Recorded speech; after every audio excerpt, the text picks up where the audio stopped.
miftahi babi rahmatillah adada ma fi ilmillah salatan wa salaman daimaini bidawami mulkillah wa ala alihi wa sahbihi ajma'in amma ba'du.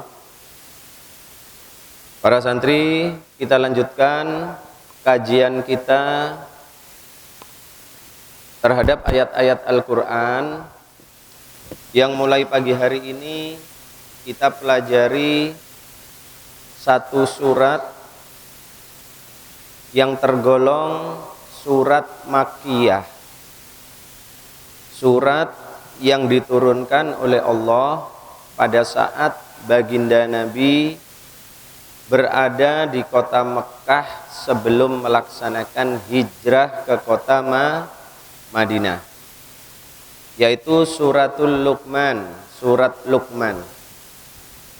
Surat Luqman ini surat yang sangat populer di tengah masyarakat. Surat Luqman ini sering dibaca terutama untuk wanita yang sedang mengandung, karena surat Luqman ini mempunyai makna yang cukup penting, yang di dalamnya terdapat nasihat-nasihat yang sangat indah dari seorang ayah kepada anaknya. Nah, sehingga di kalangan kita kaum muslimin muslimat, surat Luqman ini sangat akrab. Seorang wanita yang sedang hamil biasanya dibacakan surat Luqman ini, dan seharusnya bukan hanya sekali pada saat acara tingkepan, tetapi harusnya seorang wanita yang mengandung calon anaknya sering-seringlah membaca surat Luqman, dengan harapan agar supaya anak yang dilahirkan nanti akan tumbuh menjadi anak yang soleh solehah. Para santri dan para pendengar di rumah, surat Luqman terdiri dari 34 ayat, cukup pendek, yang seluruh ayatnya diturunkan oleh Allah pada saat baginda Nabi masih berada di kota Mekkah. Tetapi ada juga sebahagian ulama yang menyatakan bahwasannya ada dua ayat, yang dua ayat itu tergolong Madaniyah, diturunkan di kota Madinah. Tetapi ini bukan jumhur ya, bukan pendapat jumhur. Pendapat yang jumhur adalah surat Luqman ini tergolong Makkiyah. Tergolong Makkiyah. Seluruhnya diturunkan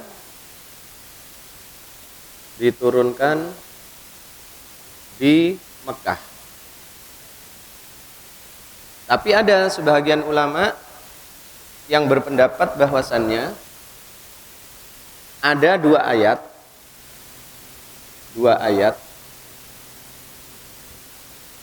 diturunkan di Madinah. Diturunkan di Madinah, yaitu ayat 27 dan 28. Ada juga ulama tafsir yang berpendapat ada 3 ayat yang diturunkan di Madinah, yaitu 27.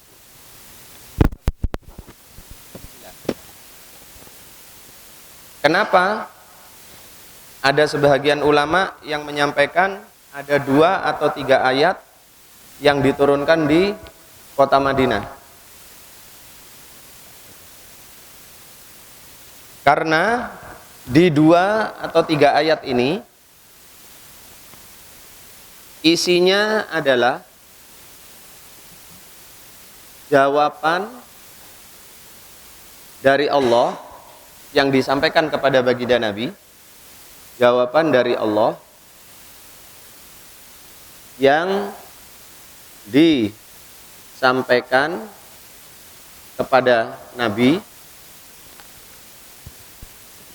karena adanya pertanyaan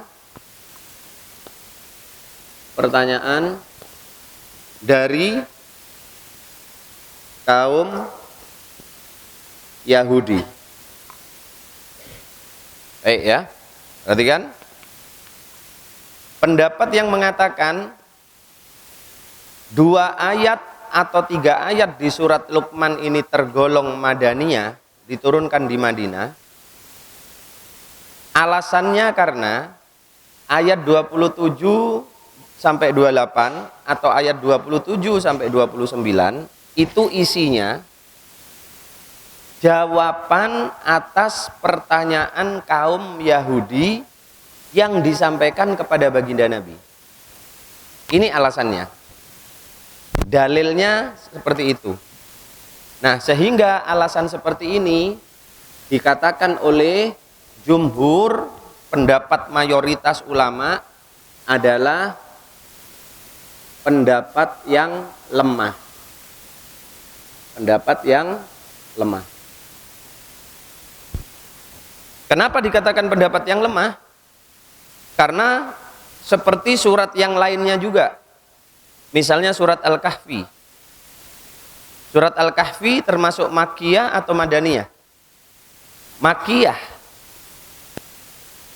Padahal asbabun nuzul surat Al-Kahfi itu diantaranya karena adanya pertanyaan dari orang-orang Yahudi, ya. Tetapi yang bertanya kepada Rasulullah bukan orang Yahudi, tetapi orang-orang Quraisy yang ada di kota Mekah. Cuman bahan pertanyaannya itu dari para pendeta ya Yahudi. Nah, jadi alasan seperti ini tidak cukup kuat untuk mengatakan bahwasannya ayat ke-27 sampai 28 atau 27 sampai 29 surat Luqman ini tergolong ayat-ayat yang diturunkan di Mekah. Sehingga disepakati oleh jumhur ulama tafsir seluruhnya 34 ayat di surat Luqman itu diturunkan oleh Allah semuanya pada saat baginda Nabi masih di kota Mekah. Kemudian surat Luqman ini berisi di antaranya. Jadi gambaran besar surat Luqman itu apa saja sih isinya? Yang pertama adalah tentang kesempurnaan Al-Quran. Yang kedua, surat Luqman juga menjelaskan tentang ketauhidan. Berikutnya, surat Luqman juga menjelaskan tentang keyakinan pada hari akhir. Berikutnya juga surat Luqman menjelaskan tentang prinsip-prinsip dasar dalam Islam dan budi pekerti. Ini makna atau kandungan secara global yang terkandung di dalam surat Luqman yang nanti akan kita pelajari satu persatu di dalam 34 ayat ini. Inilah mukaddimah dari surat Luqman. Sekarang kita masuk kepada ayat yang pertama yang pagi hari ini kita pelajari sampai dengan ayat yang ke-5. A'udzu billahi minasyaitonir rajim. Bismillahirrahmanirrahim. Alif lam mim. Tilka ayatul kitabil hakim. Hudan wa rahmatan lil muhsinin.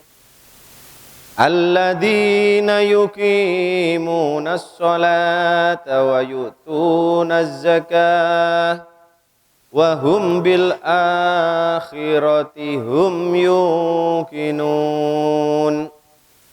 Ulaika ala hudam mir rabbihim wa ulaika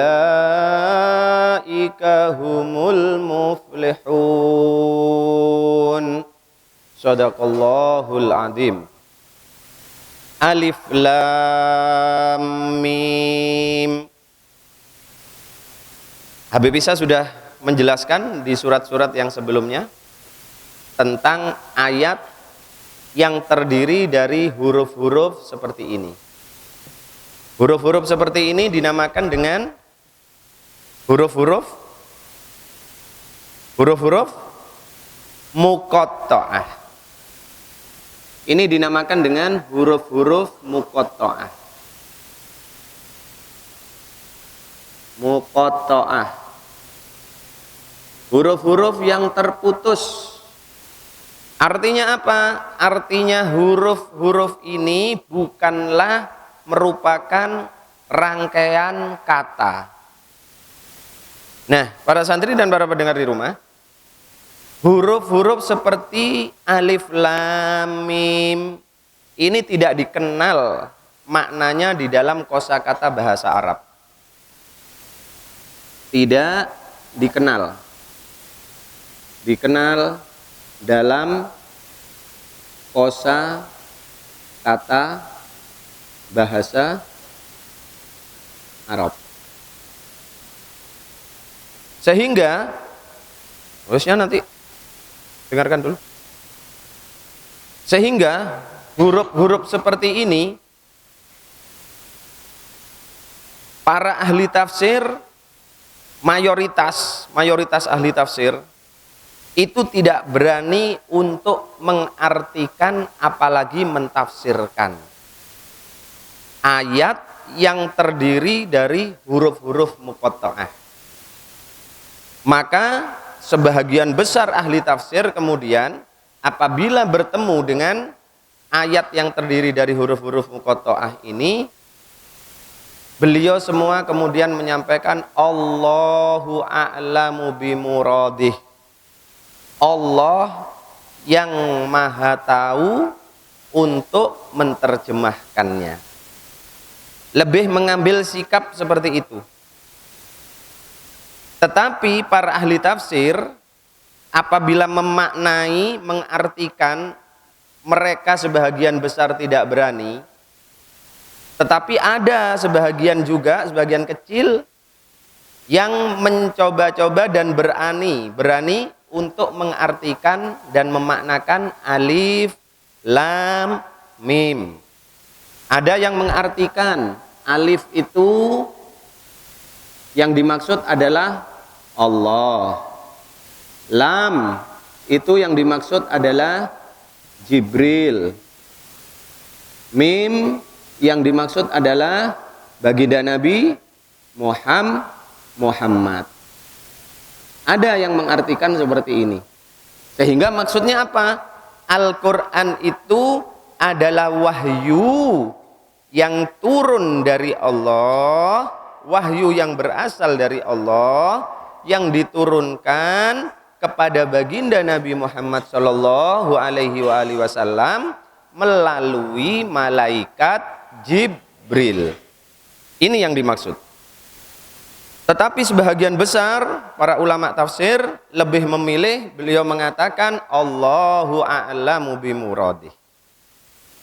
Tetapi kemudian tidak mungkin Allah itu menyampaikan satu wahyu, satu huruf pun, apalagi satu kata, satu kalimat yang tidak mempunyai manfaat yang tidak ada tujuannya.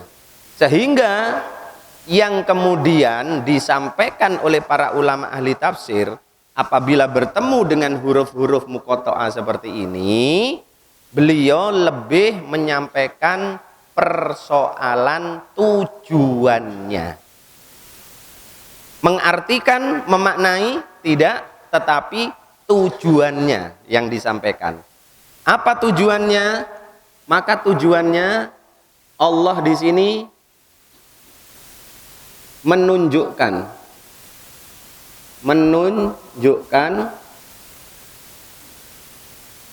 keagungan Al-Qur'an. Keagungan Al-Qur'an. Dengan huruf-huruf seperti ini Allah menunjukkan kepada orang-orang kafir Quraisy yang didakwai oleh baginda Nabi tentang keagungan Al-Qur'an. Bahwasannya Al-Qur'an itu bukan ciptaannya Muhammad, bukan. Karena apa? Kalau Al-Qur'an itu ciptaannya baginda Nabi, maka apa yang tertulis di dalam Al-Qur'an itu akan mudah ditiru oleh orang-orang Arabia, orang-orang kafir Quraisy yang ada di kota Mekah. Yang kedua tujuannya adalah untuk mendapatkan perhatian. Untuk mendapatkan perhatian. Misalkan begini, Habib Isa ingin mendapatkan perhatian santri, maka Habib Isa mengatakan, perhatian, perhatikan ya. Nah, seperti itu loh, penekanan, seperti itu. Jadi sebelum memulai surat, Allah sering membuka surat itu dengan ayat-ayat muqatta'ah. Tujuannya apa? Untuk mendapatkan perhatian dari manusia. Jadi yang ditafsirkan oleh ulama seperti itu. Nah, kita masuk kepada ayat yang kedua. Tilka ayatul kitabil hakim. Tilka itu. Tilka itu. Kalau ini apa?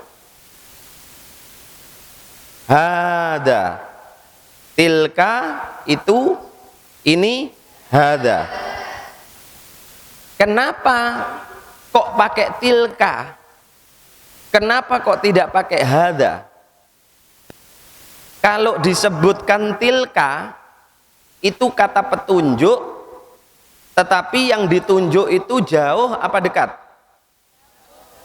Itu jauh. Kenapa Allah memakai kata tilka? Nah, kenapa pakai tilka? Kenapa tidak pakai hada? Karena dengan kata tilka Allah menyampaikan dan Allah memberikan pesan. Itulah, kalau kita menunjuk, itulah rembulan. Itu rembulan. Artinya apa? Rembulan itu jauh dan rembulan itu ada di atas kita. Rembulan itu jauh dan rembulan itu ada di atas. Nah, dengan kata tilka ini Allah menegaskan bahwasannya Al-Qur'an itu ada di atas kalian wahai manusia. Artinya di atas manusia itu apa? Bahwasannya Al-Qur'an itu adalah sesuatu yang agung. Maka Al-Qur'an berada di atas kalian. Kalian semua ini wahai manusia berada di bawah Al-Qur'an. Jadi kata tilka ini menunjukkan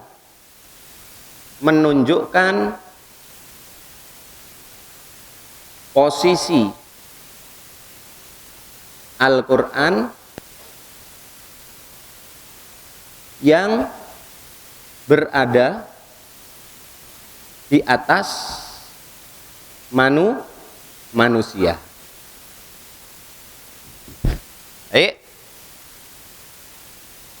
Tilka ayatul kitabil hakim. Itu atau itulah ayat-ayat Alkitab Al-Hakim yang mengandung hikmah. Sekarang kata Alkitab. Alkitab. Di sini ada huruf alif lam. Al. Ya. Ini ada huruf alif lam. Al. Kata al ini menunjukkan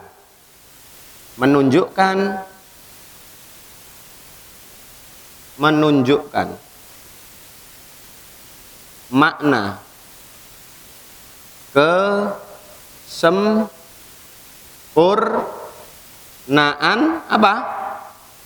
Al-Quran. Ya, sudah, jangan tulis dulu, dengarkan dulu. Kenapa al itu kok menunjukkan mana kesempurnaan? Baik, Habib bisa sekarang berikan satu idiom. Satu idiom itu satu percontohan. Kalau Habib Isa mengatakan Siti Fatimah itu cantik. Siti Fatimah itu cantik. Berbeda ndak dengan Habib Isa mengatakan Siti Fatimah itu adalah kecantikan? Berbeda? Bedanya apa? Ya, berbeda maknanya di mana? Siti Fatimah cantik, Siti Fatimah adalah kecantikan.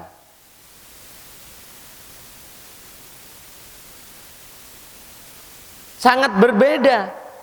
Pada saat Habib Isa mengatakan Siti Fatimah cantik, maka yang dimaksud cantik di situ hanya satu aspek saja, hanya satu segi saja. Apa? Wajahnya cantik. Tetapi pada saat Habib Isa mengatakan Siti Fatimah adalah kecantikan, berarti yang cantik pada Siti Fatimah itu bukan hanya satu aspek, bukan hanya soal wajah, tetapi segala sesuatu yang ada pada Siti Fatimah seluruhnya cantik. Bisa dipahami? Seluruhnya cantik. Wajahnya cantik, tingkah lakunya cantik, cara bicaranya cantik, cara bergaulnya cantik. Semuanya yang ada pada Siti Fatimah itu cantik. Itulah makna dari kecantikan. Berbeda dengan cantik saja. Bisa dipahami ya? Nah, demikian juga dengan Alkitab. Sangat berbeda apabila hanya dikatakan kitabun. Maka kata alif lam, huruf alif lam di depan kata kitab itu sehingga menjadi Alkitab, itu menunjukkan makna kesempurnaan Al-Quran. Sehingga pada saat kita mengatakan Alkitab, yang ada di pikiran kita hanya satu. Apa? Al-Quran. Karena Al-Quran adalah kitab yang penuh dengan kesempurnaan. Bisa dipahami? Bisa ya? Nah, kemudian Al-Hakim yang mengandung hikmah. Nah, ini perhatikan. Ini namanya tafsir tematik ya. Seperti ini tafsir tematik. Tafsir kata per kata itu dinamakan tafsir tematik. Ya. Jadi bukan sekedar langsung tadabbur, enggak. Tetapi dari tafsir tematik dulu baru kemudian melangkah ke tadabburnya. Al-Hakim yang mengandung hikmah. Yang dinamakan hikmah, Habib Isa sudah jelaskan itu di akhir surat, ya di akhir surat Al-Anbiya. Apa yang dimaksud dengan hikmah? Hikmah itu adalah sesuatu yang membawa kebaikan dan membawa manfaat serta mencegah kemudaratan. Itu namanya hikmah. Tetapi hikmah juga bisa diartikan, nah, hikmah juga bisa diartikan menghalangi.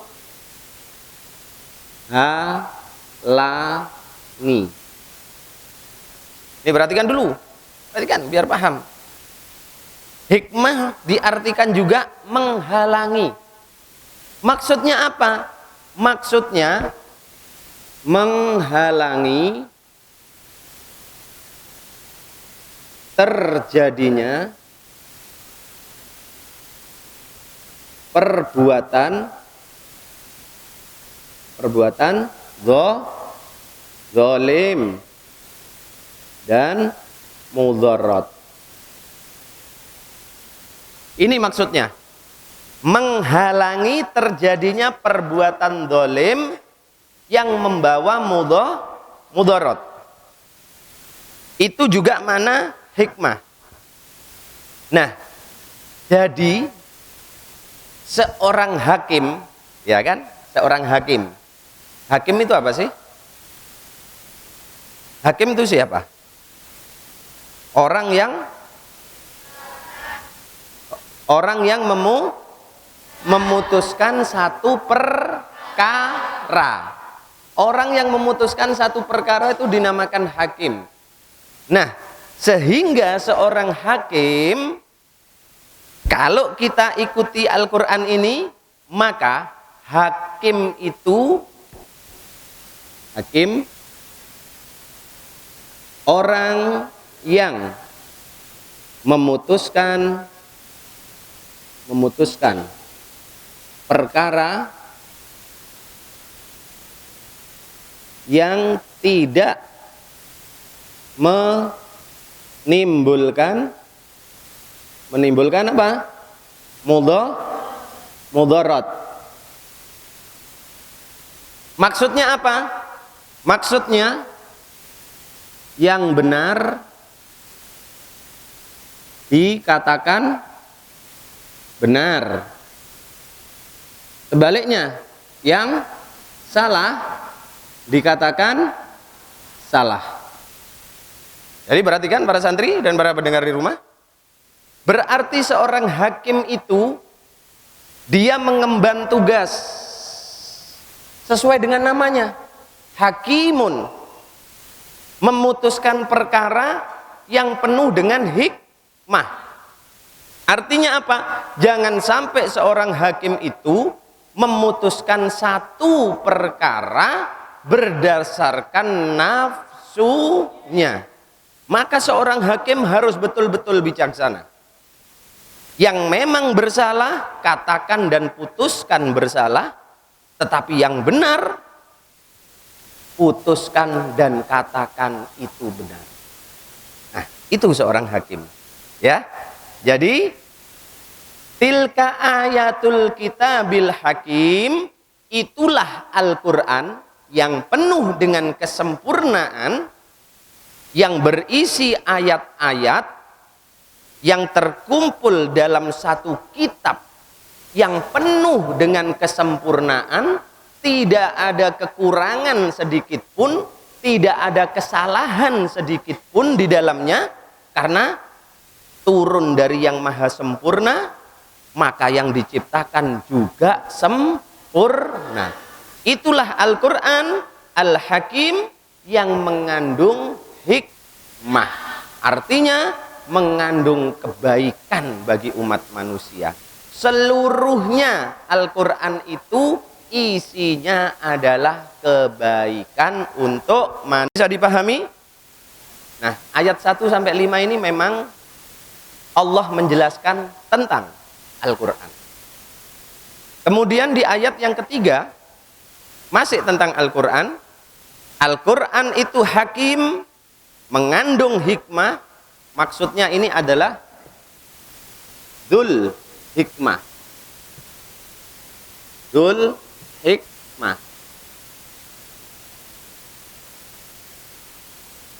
Dzul hikmah. Apa itu? Yang memiliki hikmah. Al-Quran itu dzul hikmah. Kemudian selain Al-Quran itu mengandung hikmah, isinya juga hudan warahmatan lil muhsinin. Al-Quran itu juga adalah petunjuk, warahmah, dan juga rahmat, kasih sayang untuk siapa? Lil muhsinin, untuk para muhsinin. Nah, yang dimaksud petunjuk ini para santri, ini petunjuk adalah menunjukkan sekaligus mengantar kepada tujuan. Ya, perhatikan, hudan. Hudannya Al-Quran ini berbeda dengan hudannya yang lain. Ini perhatikan, butuh konsentrasi. Habib Isa mau ke Surabaya. Maka saat Habib Isa sampai di tengah perjalanan, ada perempatan jalan. Maka supaya tidak salah, Habib Isa di situ akan melihat rambu-rambu penunjuk arah. Oh, Surabaya itu arahnya ke kanan.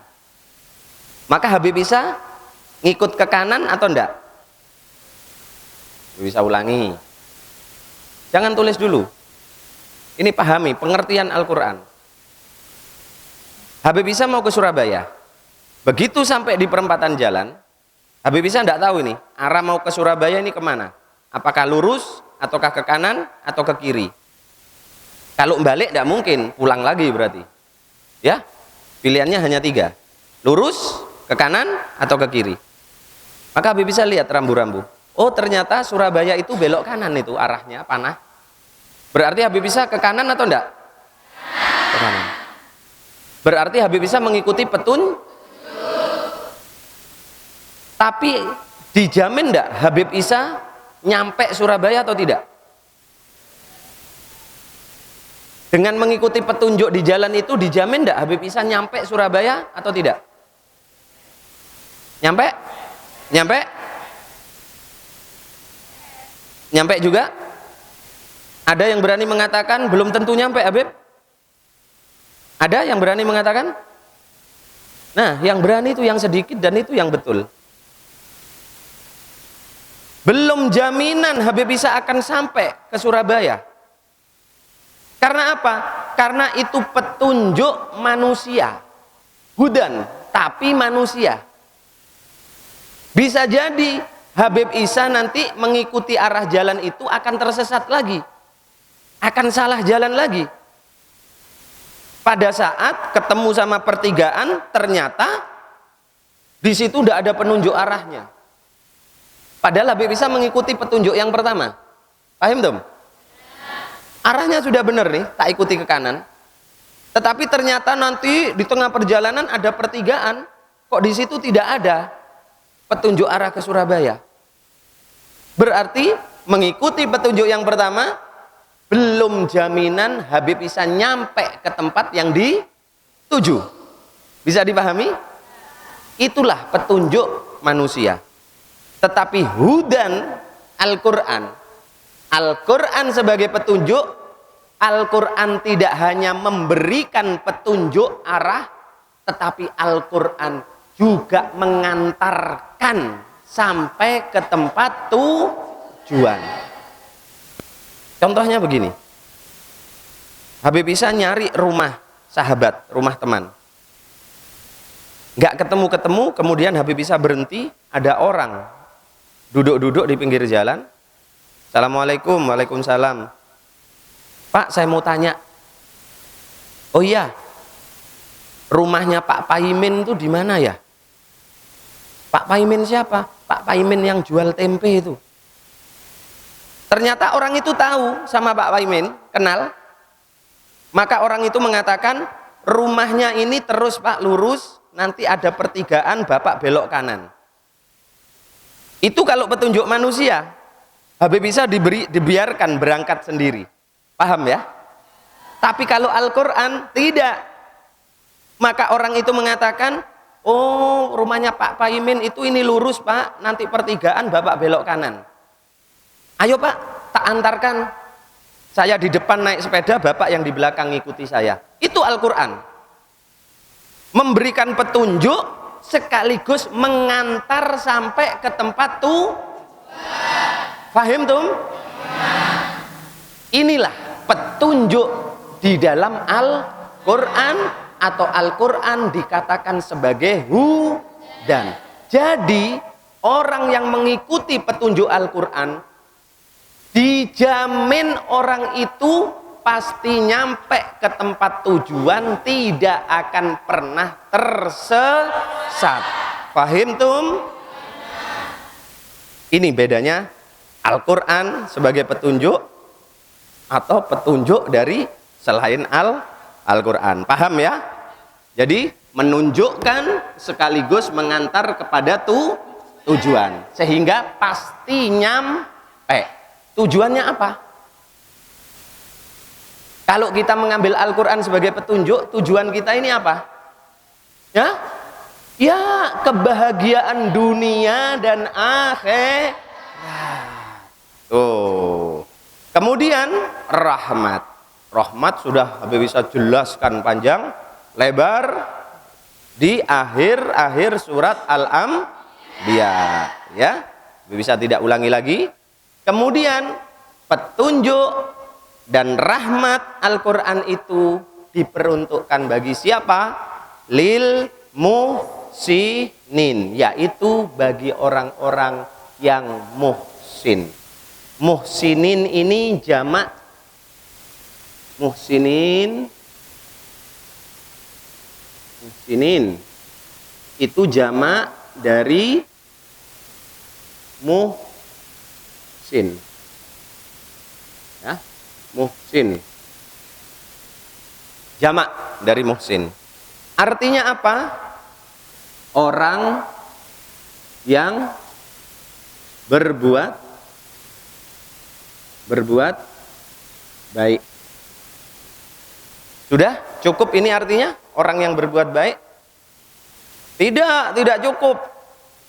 Yang dikatakan muhsin itu adalah bukan sekedar berbuat baik, tetapi super dan penuh dengan kebaikan. Bukan sekedar baik, tetapi penuh dengan kebaikan. Maksudnya bagaimana? Al-muhsinin itu, nah, dijelaskan oleh Allah di ayat yang keempat. Alladzina yuqimunas shalah. Orang-orang muhsinin itu adalah orang-orang yang melaksanakan sholat, wa yu'tunaz zakah, dan orang-orang yang menunaikan zakat. Kemudian wahum bil akhirati hum yuqinun, dan terhadap kehidupan akhirat mereka itu adalah orang-orang yang yakin. Nah, muhsinin itu dijelaskan di ayat yang keempat. Kalau muhsinin itu bukan hanya sekedar baik, berbuat baik, tetapi penuh dengan kebaikan, berarti orang-orang muhsin itu orang yang melaksanakan sholat, bukan hanya sekedar sholat, bukan hanya sekedar sholat, tetapi sholatnya sekaligus paham tentang apa? Tentang rukun, syarat sahnya sholat. Nah, ini para santri,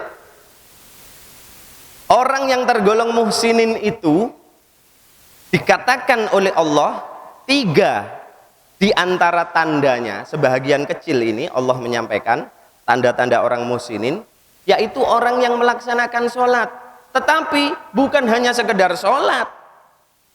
Kalau sekedar sholat belum dikatakan muhsinin.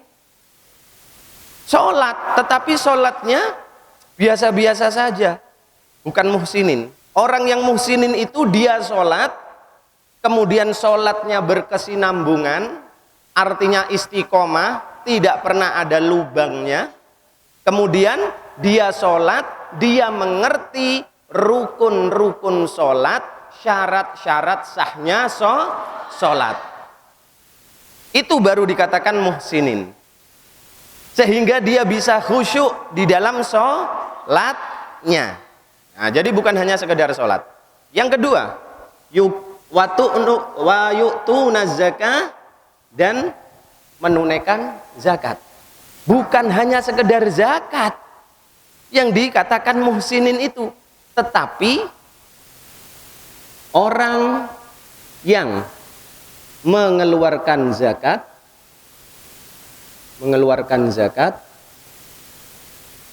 dengan kejujuran. Ini muhsin, perhatikan. Yang dimaksud muhsinin itu salah satu tandanya juga dia mau melaksanakan kewajiban menunaikan zakat, tapi bukan hanya sekedar zakat, jujur dengan harta yang dimiliki. Maksudnya bagaimana? Kalau dia memang sudah wajib mengeluarkan zakat malnya, maka dia jujur kepada Allah. Dia hitung hartanya, sudah sampai nisabnya, tercukupi haulnya, maka dia keluarkan zakat malnya.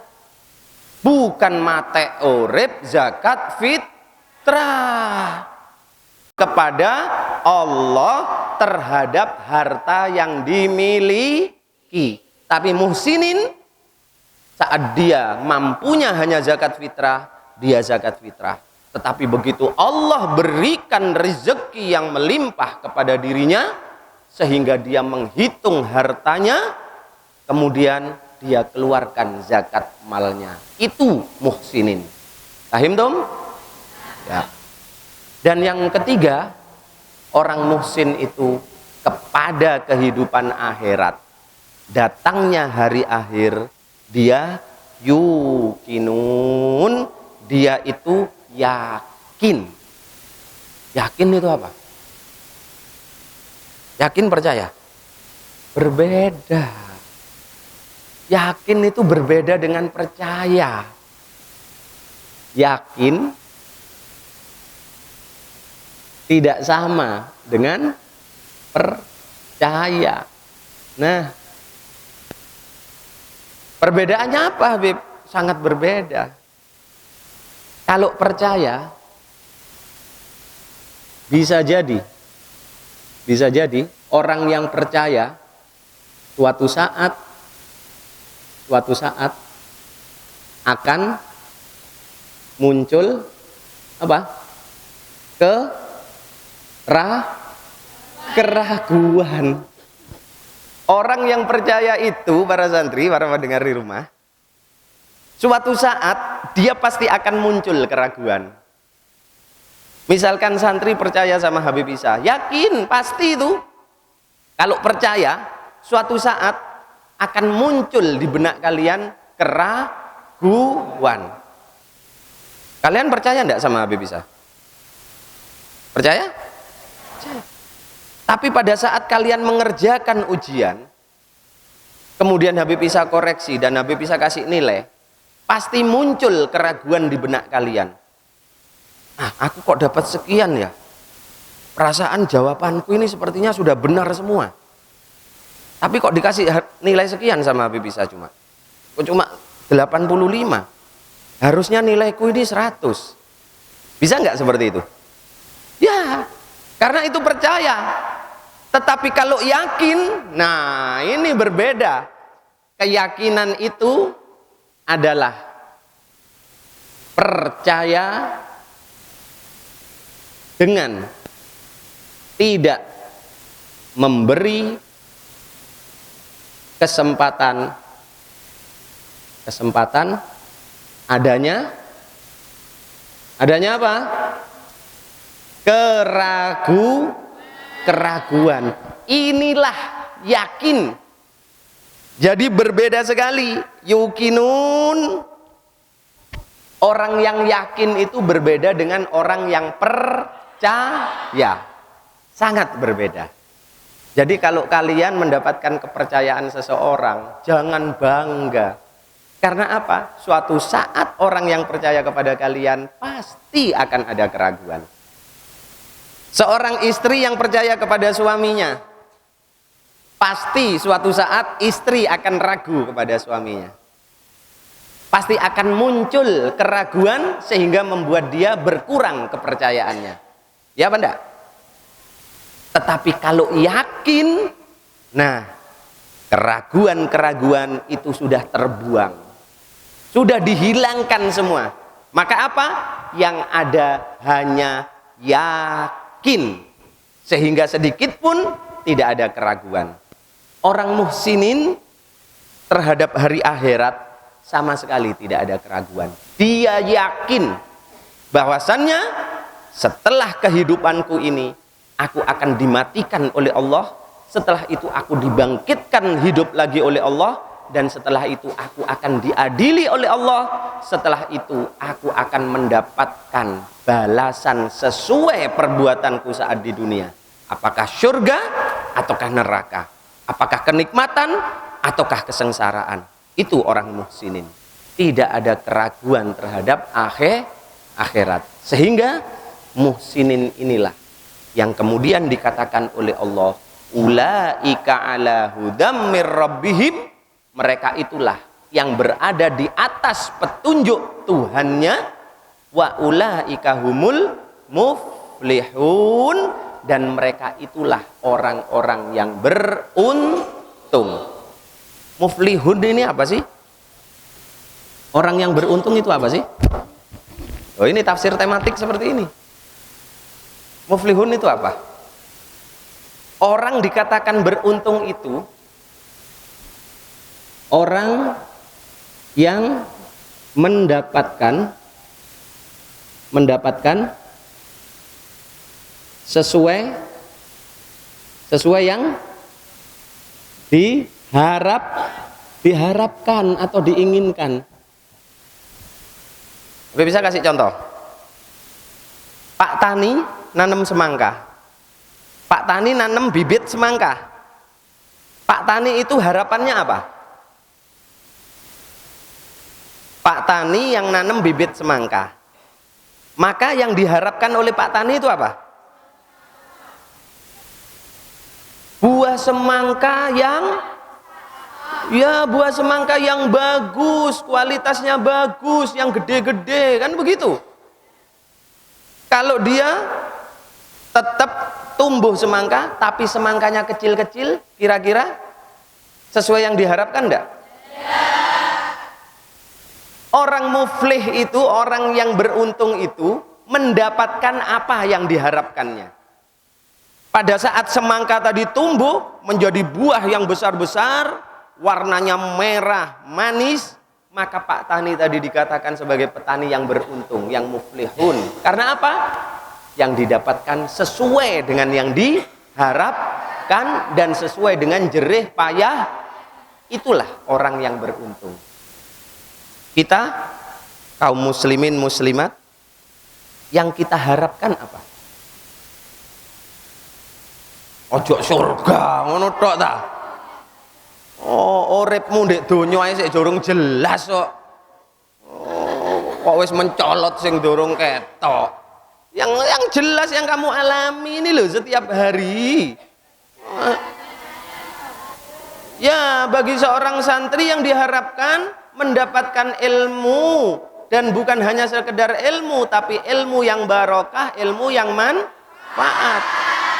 Pada saat kamu selesai dari pondok ini, kamu mendapatkan yang kamu harapkan itu, itulah yang dinamakan santri yang muflih, yang beruntung.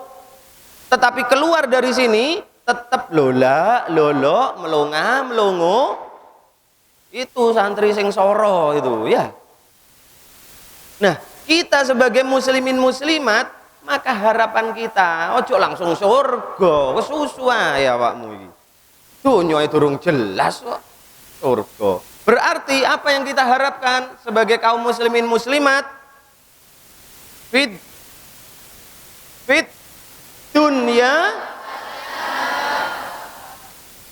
dunya hasanah wa fil akhirati hasanah. Begitu loh, wakina ada. Nah, kamu manusia ndak punya tujuan. Jadi wong Islam, wong beriman gak duwe tujuan awakmu. Ya apa sih? Iki repot iki. Sudah, mulai sekarang ojo berubah tujuanmu. Aku seorang mukminin, mukminat. Tujuanku hanya satu. Apa? Fid dunya hasanah wa fil akhirati hasanah wa qina adzabannar. Itu loh. Ya. Pirang tahun dadi wong Islam gak ngerti tujuan nih. Repot iki. Fid dunya hasanah wa fil akhirati hasanah wa qina adzabannar. Kalau kita mendapatkan apa yang kita harapkan itu, di dunia kita bahagia, kehidupan kita apa? Kaya? Belum tentu. Siapa bilang orang kaya mesti bahagia? Banyak orang kaya yang gantung diri, banyak orang kaya yang mencolot loncat dari lantai 7, banyak. Kebahagiaan tidak diukur dari kekayaan. Maka kita minta kepada Allah, fid dunya hasanah, bahagia penuh dengan kebaikan, wa fil akhirati hasanah. Jelas kalau di akhirat yang dikatakan hasanah itu golongan ya yamin, golongan kanan, ya, masuk golongan kanan dan dihindarkan oleh Allah dari api neraka. Itu wis, jangan lupa tujuan kita sebagai muslimin muslimat, mukminin mukminat. Mudah-mudahan kita termasuk orang-orang yang muflihun, orang-orang yang beruntung. Bagaimana supaya kita menjadi orang-orang yang muflih? Caranya? Nih, santri, caranya. Ada yang tahu? Tidak ada yang tahu? Ikuti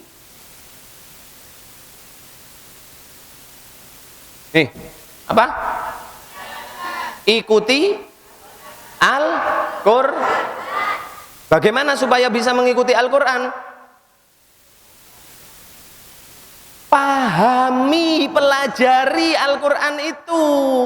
Lu gimana kamu mau ngikuti Al-Qur'an nggak ngerti Al-Qur'an?